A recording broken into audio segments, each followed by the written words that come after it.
There is Julius Caesar involved, I have heard. That is when Julius Caesar comes to power in Rome. Okay. And he decides to reform the calendar. People in positions of power, basically, they kept adding days and months to the calendar so that it didn't interfered with the election dates. It's the calendar's gerrymandering. Their suggestion was that the beginning of the year should be more aligned towards a religious date. So 25th December, which is Christ's birthday, can be the first. What all he has given to this to human life, human race, I don't know, but a lot of things. Yeah, including ICSE के students का syllabus also.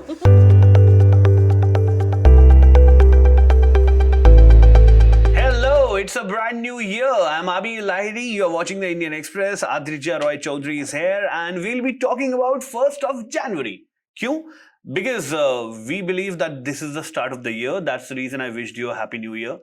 But if somebody says that 1st of April is a new year, or if somebody says 15th of February is a new year, nobody is there to question that person. I believe somewhere down the line, आज से कुछ सालों पहले, सदियों पहले, कोई और date रही होगी. There must be a different date. Then somebody said, no, from today 1st January is the 1st January. This is the starting point.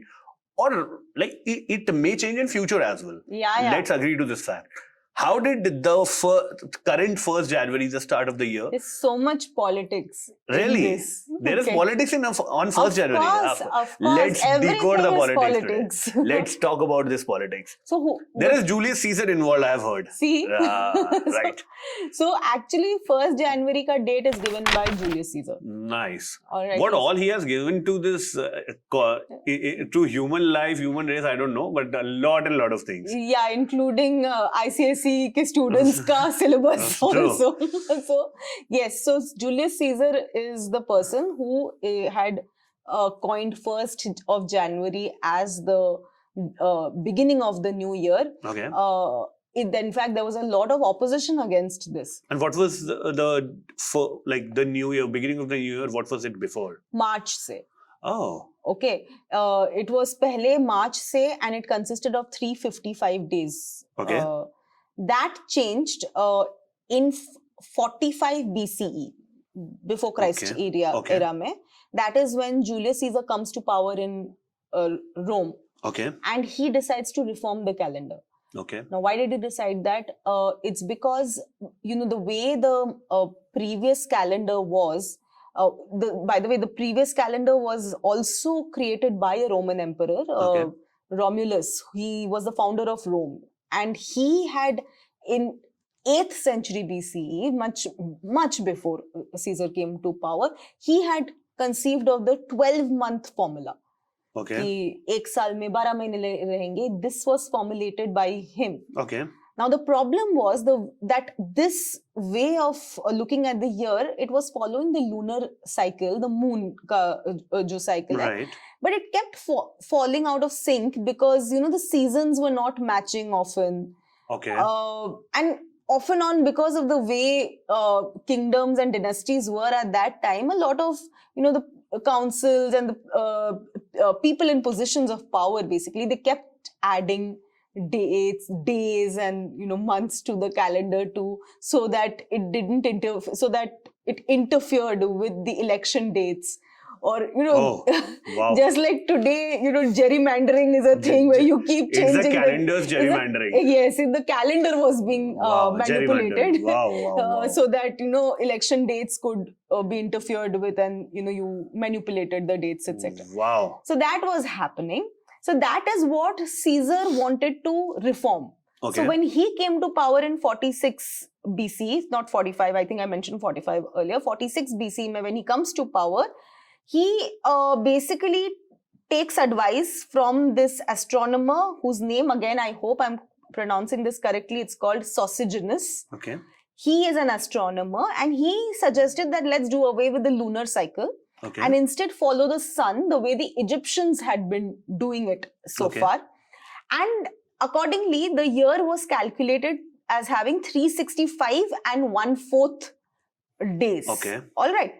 So what Caesar in fact did was that, in order to sort of balance out this number of days and all, there's also this hanging 1/4 Yeah. day. So what he does is that he added 67 days to the previous year, which is 45 BC, and then from 46 BCE onwards you have a 365 point some a few days का Okay. एक साल बनता है, and he starts from January 1st.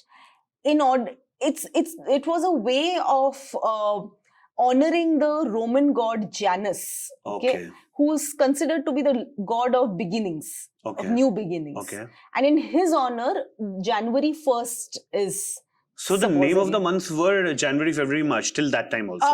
Yes, I think the name of the month earlier was Januarius Okay. and Februarius. Okay. Yeah, उसी में से आता है, but January is also, it The is beginning. named on this Roman god Janus, Okay. and accordingly, the 1st of January henceforth, just to honor the Roman Okay. god, he chooses that as to be the date when the new year begins. Okay. Now remember, this is before the Christian era. Okay. BCE. Once Christianity starts, the Christians don't like the fact that we are celebrating a Roman god. Okay. Because Roman gods and goddesses were now considered pagan. They're not Okay. mainstream Christianity, does not believe in idols and different kinds Agreed. of gods and goddesses. So that is why, even though Caesar had attempted to bring January 1st and this year ka schedule in 46 BC, 6 BC. it's much later, sometime in the 16th century, when actually Europe starts following it Oh, in very methodical manner. that is too late. Too late, yeah, because during that period, most Christians were very averse to this idea that we will celebrate a Roman god, a pagan god, by celebrating the year from January 1st. Okay. Their suggestion was that the beginning of the year should be more aligned towards a religious date. So 25th December, which is, Christ's birthday, can be the first January or first whatever. of the year, or the beginning of the year, or 25th March, which is the feast of Annunciation, again a Christian Okay. theological very significant date. That can be the beginning of the year, Okay. but not something that is celebrating a Roman god. God. Okay. All right.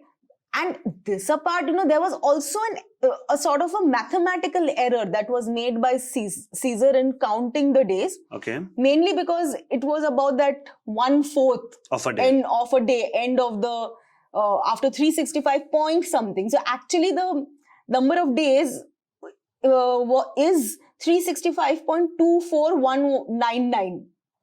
Okay. Now how do you add that Calculate up? that, yeah. So the way Caesar was going about it is to say 365.25. In the process, what was happening is that every year, there were some minutes that were getting Added up. added or subtracted. Something was happening over there. So I think by the end of 1582, there were 11 days that nobody had any accountability for because of Oh. adding a few of these So minutes kept 11 getting added. days. Yes. So it's very interesting. We think that it's just a fraction of a day. No, of course. How much of a difference can it make? It makes a difference when you add that many years, Okay. and those minutes keep getting added up. You have a chunk of days that is not accounted for at True, all. True. So that is when that's when in the 16th century, Pope Gregory the 8th, he decides that he needs to reform the calendar once again. Okay. And he comes up with the concept of the leap year.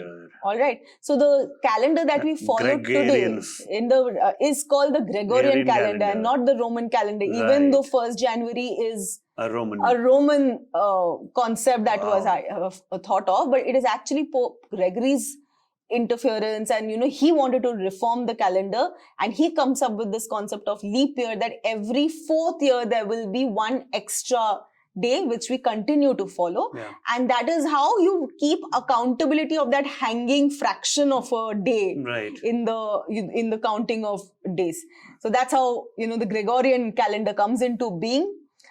Then once, of course, Europe starts colonizing, most of its Everybody starts following everybody that. starts following it. But it's very interesting that it's the Catholic kingdoms that take on the Gregorian calendar. See, look at how politics has an effect, because when Pope Gregory reformed the calendar, It becomes Christian. It becomes a Christian or Catholic calendar. But this is the 16th century, all right? So this is when Reformation is happening in Europe. So you have a lot of Protestants against Oh. Catholicism. And they don't follow this. They don't like it. So once again, there is a problem over there that, you know, Ab kya kare? ab kya kare? So that is why the first countries to start following the Gregorian calendar are the Catholic countries like Italy, Spain, Portugal. There is no controversy there. Okay. They start following. By Protestant countries, in fact, like England and Germany, जहाँ पे Protestant Reformation बहुत strong था, they are really very, very much against it, you know. And what are they following around that time? Again, Everybody has their I own. don't know. Maybe everybody has their own. Protestants. Like in India, we were following Panchang. Oh yes, yes. So It's a I'll different come to thing. that. In fact, you know. So in fact, you know, there's this one thing I had come across that sometime in 1752 there was a huge riot that had happened on the streets of England. Protest against following the Gregorian calendar, because Protestantism is very, very strong in England. Okay. Again, that's a story for a different episode, how, you know, Protestant religion sort of shaped up England and the kind of, divisions that it gave rise to. But there was staunch opposition in England and Germany to follow the Gregorian calendar. Okay. The last European country to finally adopt the Gregorian calendar was Greece, and that is as recent as 1923. I would say it's recent because it's like, you know, last century. They are the last. That's the last country to European country. Okay. All right. Now, once Europe had started colonizing, many of the European colonies in America, they adopted the Gregorian calendar as well as followed. Large parts of the non-European world then also started following because of colonization. Many things were being adopted from Europe. But then again, you know, see, in India, for instance, we followed the Gregorian calendar. We largely follow it today also. But remember, we also have our own calendar. Right. Okay. We Start from Basant Panchami. Exactly. We follow the Saka calendar, which begins from the Chaitra month, which is March. You know, I'm wrong in that way. Okay. No, but also, of course, different communities also have their own calendars. You know, Bengalis will have their own. In April, we have our Baisakh, Poila Boishakh. Yes. Then even the Punjabis have it at Baisakhi at that time. Baisakhi. So we have different communities following their own calendar. But again, the Gregorian calendar is also adopted. Okay. China also adopted it very late. 1912 is when China adopts the lunar calendar. And again, remember, the Chinese also have their own calendar. The Chinese New Year is celebrated with a lot of, fun and frolic.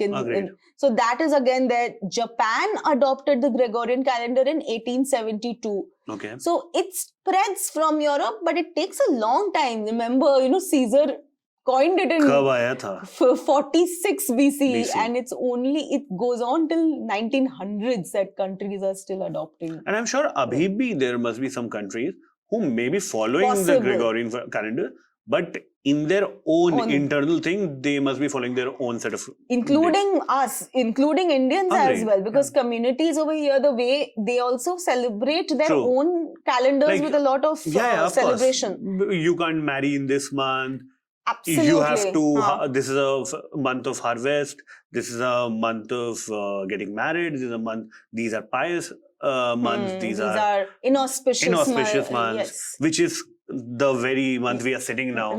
You can't do any good functions, you can't do any religious functions in these months. So, yeah, that's all I guess in this episode of Fast and Curious. If you gain some wisdom, not exactly wisdom, but if you gain some knowledge from this episode, do comment down below and we'll be happy to read your comments. Thank you for watching this episode of Fast and Curious. This is Abir Lahiri. That was Adrija Roy Chaudhary. Thank you.